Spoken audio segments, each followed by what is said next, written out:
I'm not like, going out making dumb decisions. I'm doing what I'm supposed to do. Like, how come this had to happen right now? How come it couldn't happen when I was either all the way at the bottom of the mountain or when I get all the way to the top?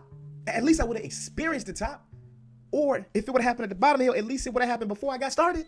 Why does it have to happen when I'm on my way and I'm progressing? I'm talking about the faith where you going up that mountain, you get stabbed in your side, and you can say, beyond a shadow of a doubt, I know, even if I don't understand, I know that somewhere in this confusion, in this pain, in this suffering, that God has my best interest in mind. I know. And that's hard. Because most of us tie that thought, God's best interest, to the results connected to our expectation, which is everything is supposed to go right. Everything is, even if it doesn't go right in this season, it's going to eventually go right in the future. And okay, let's not get it twisted. I mean, that's a part of life. You want to hope and you want to believe that things are going to get better. But what happens when it doesn't? What happens when they don't? Can you still believe?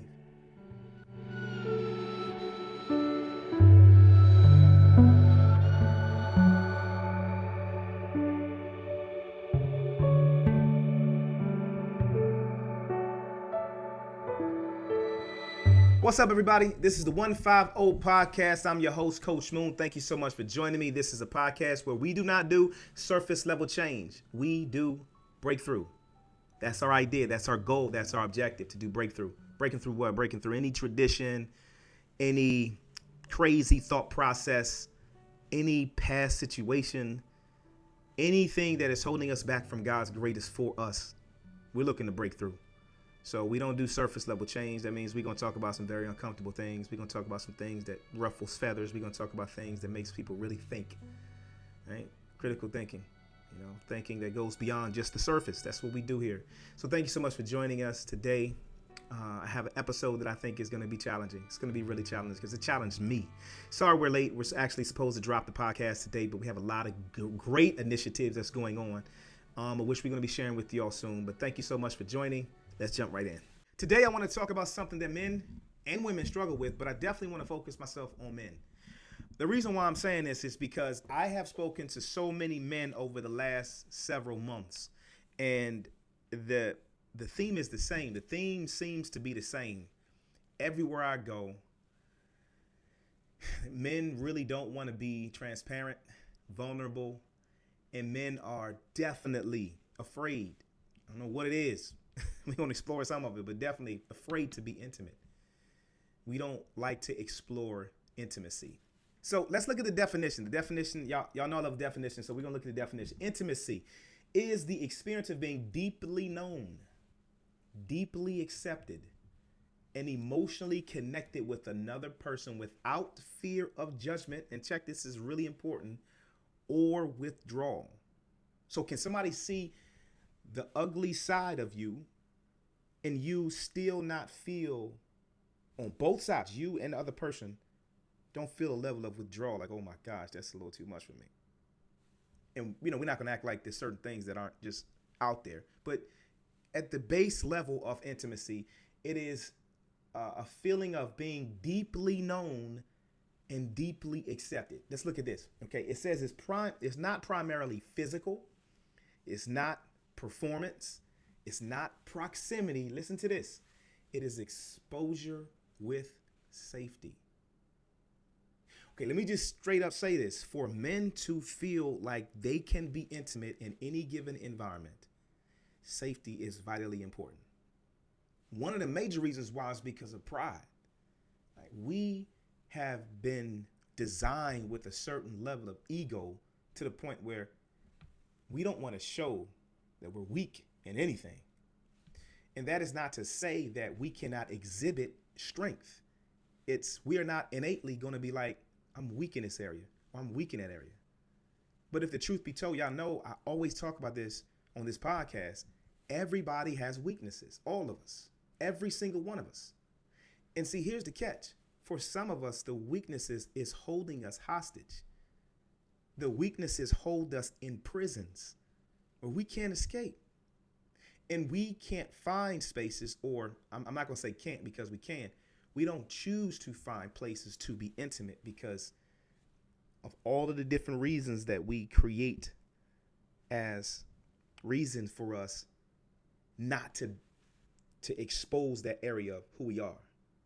The general consensus is for us to present ourselves like we are strong, like we have no weaknesses, like we're good. And even sometimes if we are expressing or articulating our weaknesses, we don't even articulate them in a way that is really exposing the fact that we're weak. It's just like something on the inside of us. It's just like, I don't want to look like I am less than. Look, I was on a call with some brothers tonight. Phenomenal call. Where you got brothers of all different types of backgrounds. You got brothers, all different types of accolades and, responsibilities, and that came together and was able to share things about ourselves that we were like collectively healing over. Man, it's crazy when you can get on a call with a brother and you can share something about what you struggle with and not feel like you're unsafe because that person is going to look at you like you're crazy. But a lot of times, like, we don't even recognize, we don't care to recognize that we're floating by on the expectations of what social media has presented to the world, so much so that we can't even recognize our weaknesses for ourselves. And so let me be clear. It's not that we have to go around and just blab all our business out to just anybody. But it amazes me so much that I've talked to brother after brother after brother. There's so many brothers that if I was to mention them, many people know them. They're popular. They're successful. They're killing the game. And they're struggling. And the struggles that they share, they don't want to share with nobody else. So the atmosphere that I'm thankful that God has created is an atmosphere where brothers can get together and not be ashamed. Metaphorically, we're getting naked in a sense where it's like, yo, man, like we as men don't have to meet these expectations of always presenting ourselves like we got all the answers. Like, we are not confused sometimes. Like, we are not, on top of the game all the times, and we trying to figure things out. The reality is, even when brothers are serving, whether it's preaching, teaching, coaching, whatever it is, leadership positions, like we have got to understand that is a responsibility that is great to lead. But the best leadership that any man could ever take on is the leadership of himself. And that starts with being able to understand all of the weaknesses that he has in his life. How many times do we do self-analysis? Most of us do not do self-analysis. And so we become paralyzed in a sense that nobody else can see. We recognize, and when the right environment is set up for us to be able to share and to be able to show the weaknesses, then it's almost like this volcano eruption of emotion that is released, this volcano of just, vulnerability that happens that, check, when you experience it, it is so healing when you don't have to put up a front, when you don't have to put up something that's like, yo, look, I'm good. I'm all right. Look, I'm together.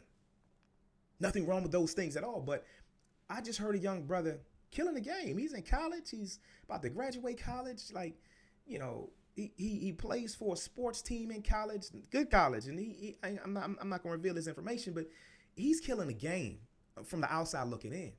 In a conversation that we had tonight, this young brother revealed that he struggles with doing those things, all of these outside things, as the baseline for his identity. Like, this is who I am, and I'm struggling because I know that I'm more valuable than this. How many people every single day around us, man, we posture. Okay, just think this for a second. Think of if we didn't have to posture in front of anybody, how much more successful we have in our lives, emotionally, socially, economically, spiritually. Like the list goes on and on and on. How much peace would we have? Man, you won't, like, you don't even recognize how important peace is until you get it in the midst of the reality of the fact that we're human beings and we are flawed. None of us are going to escape this world being unflawed. Look, brothers, there's not enough cool in this world. There's not enough bravado in this world. There's not enough success in this world. It'll hold you up, while you posture. It'll hold your posture up. It will. It will definitely hold your posture up, but for a certain amount of time. There's coming a time where posturing will mean nothing. The way in which you carry yourself and how people see you and how people respect you because you just got everything together will mean nothing. I heard an older brother on one of the calls he said, man, like, when you get sick, he said something along the lines of, everything in life becomes non-important. When you're older and you're sick, that becomes the most important thing. It becomes a priority over everything else. And this is not, there's nuances to this. It's like, just think of it like this. If you can create the best package of yourself, which we try to do every single day, right? But if you can create the best package of yourself and you can present what that is, just think of everything that you will put on the inside, the way you dress, the way you look, the way you talk, the way you walk, the people the places you can go, all of those. There's nothing wrong with those things in general. But if you package yourself and this becomes the most important thing to you, there is coming a time where none of that will matter. None of it. Because we all gotta die. All of us. Our soul has to leave its body. And that wasn't more clear to me than the closest person to me. One of the closest persons to my mom when she passed. When she passed, she's no longer here. And it hit in a different way. It's like, I always thought, man, she gonna be here. Everything's gonna be good, even if she's sick and she got certain issues. She gonna be all right. She can be well. She gonna be able to, and when she's gone, it's like, what? It hit different. When my cousin died years ago, when I was a young man, I was in my early 20s when he got shot and killed. It took me a while to recognize, like, there's a side of us that leaves, and we don't articulate the reality of that enough. We don't. We are not going to leave here with any of the stuff that we buy. None of it. Now, I know we heard it before, but I'm emphasizing it because it's like we worship this stuff. We are not going to leave this earth, this experience, and a good thought that somebody has toward us, or some accolade, or some award, or something that is external to our soul is gonna matter.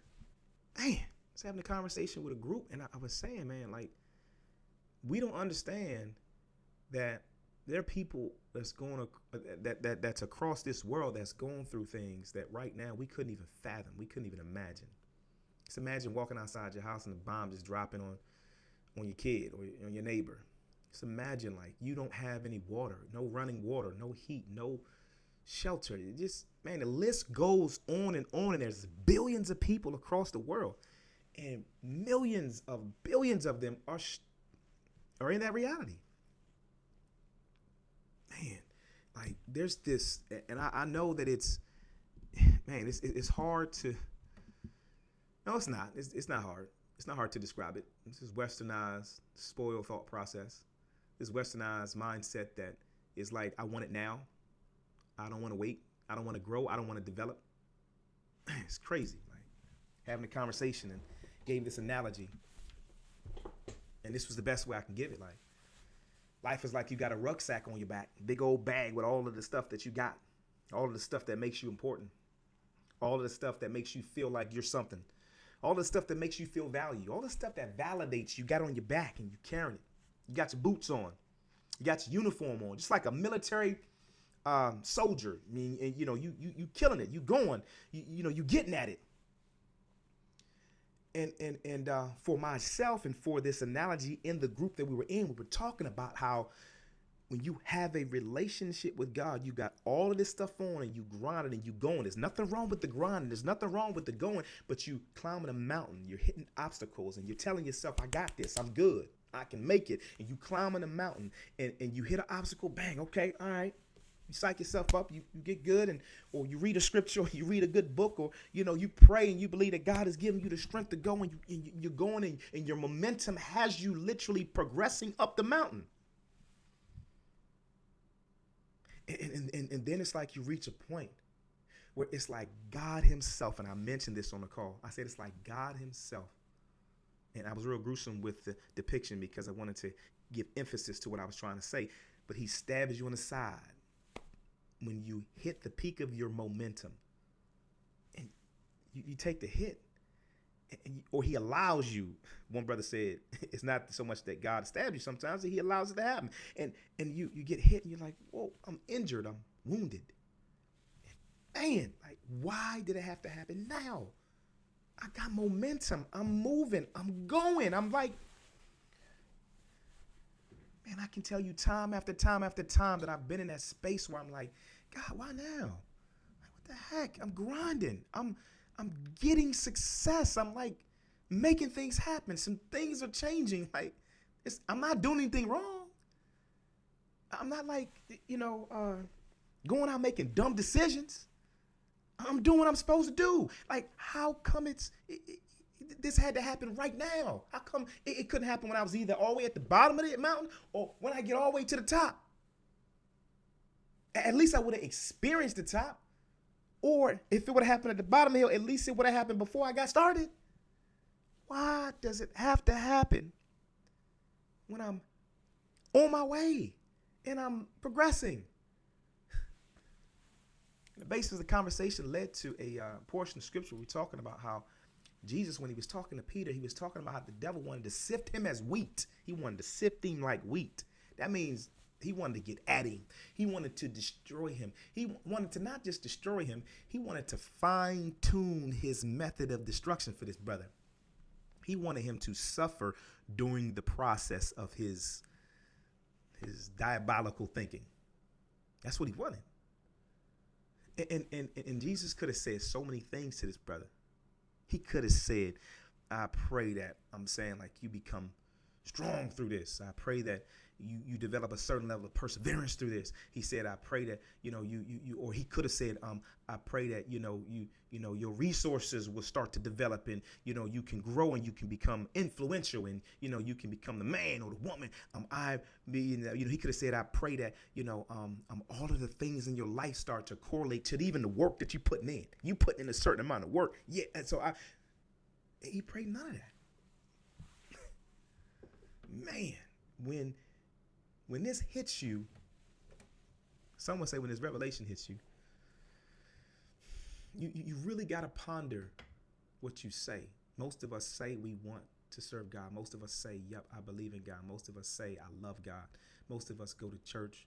Some of us, are in our Bibles, we pray and we have all of these thoughts and connectivity to us articulating that we know God. Jesus told Peter, he said, I pray that your faith fail you not. Your faith. Now I had to think about that for a second. Okay, why are you praying that my faith doesn't fail me? Now, okay, there's some obvious reasons for those who are faith, feel people or thinking people. Yeah, but it's still like faith. If I'm in the water and I can't swim, I need a life jacket. If I'm in a desert and I don't have anything to drink, I need some water. If I'm in a room and the oxygen is running out, I need some oxygen. Like, why not give me what I need? So how does this tie into the whole thought of things and us hiding behind image and us hiding behind, all of these outside things that make us look a certain way, right? Because there is coming a time. It's no look. This is just life. There's gonna come a time when none of those things that we hide behind will give us anything in reference to growth, in reference to being able to make it to the other side, to receive breakthrough in our lives. Nothing. None of it. None of it's gonna matter. But Jesus prays for Peter about the most important thing that not just Peter needs, but all of us, which is the ability to believe. And I'm not just talking about, speaking motivational words. I'm not talking about the good song that comes on that makes everybody feel inspirational. I'm not talking about somebody getting up on stage and saying something that is invoking a certain level of excitement, which I'm not against any of that, but I'm not talking about none of that. I'm talking about the faith where you going up that mountain, you get stabbed in your side, and you can say, beyond a shadow of a doubt, I know. Even if I don't understand, I know that somewhere in this confusion, in this pain, in this suffering, that God has my best interest in mind. I know. And that's hard. Because most of us tie that thought, God's best interest, to the results connected to our expectation, which is everything is supposed to go right. Everything is, even if it doesn't go right in this season, it's going to eventually go right in the future. It's eventually, and okay, let's not get it twisted. I mean, that's a part of life. You want to hope and you want to believe that things are going to get better. But what happens when it doesn't? What happens when they don't? Can you still believe? And so, man, the most challenging part of the call was the conversation that we had surrounding God stripping certain things. There's this Greek term called paideia, which means learning how to die. And that is like, it don't sound good. It doesn't sound refreshing.